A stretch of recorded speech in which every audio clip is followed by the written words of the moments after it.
spot focus. I moan about this all the time. Recording? Yeah. This thing's too wobbly. Just want to make sure it was alright.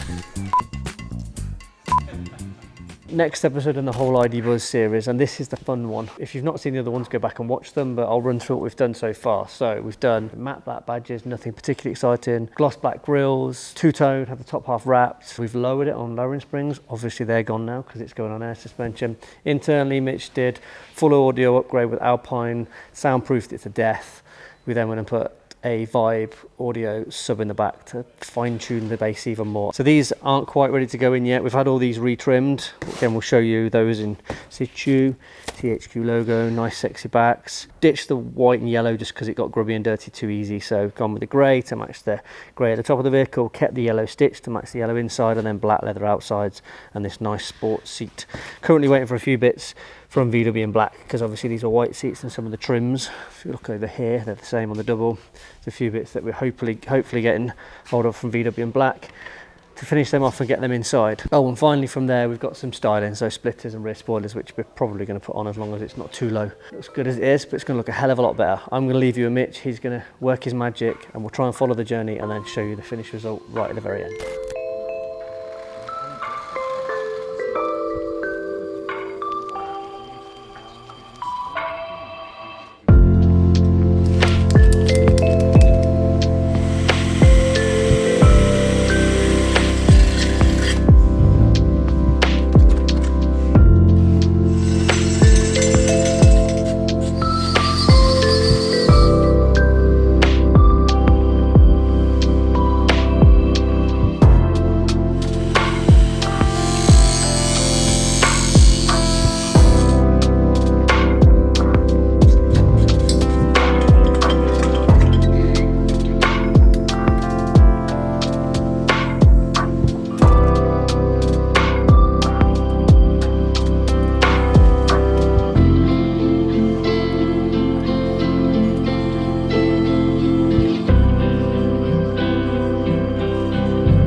So here it is, the Transporter HQ ID-Buzz. So the vehicle started its life as a standard ID-Buzz first edition with a few extras. From there, we stripped the front bumper down, painted the front grille gloss black with lime yellow inserts behind. Round the front, we added the gloss black lower front lip and matched that with the gloss black rear top spoiler. The top half of the vehicle has been wrapped in a satin graphite grey.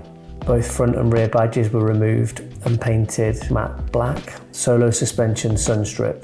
The most striking thing on the outside would be the Navis 21-inch forged one-piece wheels. The suspension has been completely replaced, starting off with just H&R springs. We've then moved on to full air suspension kit front and rear, which has been paired internally with the new Solo suspension air management system with customized graphic matching color ID-Buzz. Also internally, it's had a full Alpine speaker upgrade, pairing the Alpine audio with a Vibe OptiSound 10-inch sub with passive radiator. The other striking feature internally is all the seats have been fully retrimmed. Seats were trimmed in black leather with grey Alcantara centers and the yellow stitch to complement the internal yellow and also the colour on the outside. The front seats have a high back sport seat with embossed THQ logo. And finally, on the exterior, we've put our traditional Solo suspension number plate, the Solo AS plate, which stands for Solo Air Suspension. I hope you've enjoyed watching this build as much as we've enjoyed doing it. I can genuinely say we all love this vehicle here, not only just in the way it now looks, but also in the way it drives. I think personally VW have done a great job with the ID-Buzz. We've just perhaps tweaked it a little to make it even better.